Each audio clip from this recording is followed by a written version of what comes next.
ہمارے چینل پاک ٹائم کو لائک کریں، سبسکرائب کریں اور ساتھ ہی بیل آئیکن کو پریس کریں، آپ کو اپڈیٹس ملتی رہیں گی۔ بسم اللہ الرحمن الرحیم۔ السلام علیکم ناظرین۔ شہباز شریف کی اہلیہ تہمینہ درانی بھی کرونا وائرس کا شکار ہو گئیں۔ جی ہاں ناظرین، شہباز شریف کی اہلیہ میں بھی کرونا وائرس کی تصدیق ہو گئی۔ صدر مسلم لیگ نون کی اہلیہ تہمینہ درانی نے کرونا ٹیسٹ مثبت آنے کے بعد خود کو قرنطینہ کر لیا۔ سماجی رابطے کی ویب سائٹ ٹویٹر پر جاری اپنے ایک بیان میں تہمینہ درانی نے لکھا کہ نیب عدالت میں پیشی کے دوران شہباز شریف کے گرد جان بوجھ کر ہجوم لگایا گیا، جس کے باعث وہ کورونا میں مبتلا ہو گئے۔ نتیجہ میرا کورونا ٹیسٹ بھی مثبت آیا ہے۔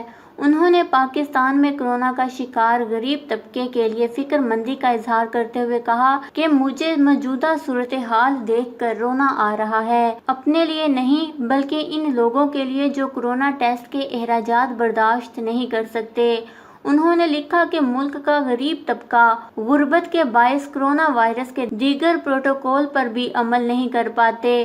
میں ان سب کے لیے دعا گو ہوں۔ واضح رہے کہ 3 روز پہلے شہباز شریف کا کورونا ٹیسٹ مثبت آیا تھا اور اب ان کی اہلیہ بھی اس وائرس کا شکار ہو گئی ہیں۔ کورونا وائرس کی تصدیق کے بعد تہمینہ درانی نے خود کو اپنے گھر میں ہی قرنطینہ کر لیا ہے۔ ان کی جانب سے تمام احتیاطی تدابیر پر عمل بھی کیا جا رہا ہے، جبکہ شہباز شریف نے بھی خود کو اس وقت ماڈل ٹاؤن لاہور کی رہائش گاہ میں قرنطینہ کر رکھا ہے۔ خیال رہے کہ اب تک ملک کے درجنوں سیاستدانوں اور اراکین اسمبلی کورونا وائرس کا شکار ہو چکے ہیں۔ اللہ تعالیٰ کورونا میں مبتلا تمام انسانوں کو صحت یابی عطا فرمائے، آمین۔ اس خبر کو لے کر اپنے قیمتی رائے کا اظہار نیچے کمنٹس میں ضرور کریے گا۔ ہمارے چینل کو سبسکرائب کریں، آپ کو لیٹسٹ اپڈیٹس ملتی رہیں گی۔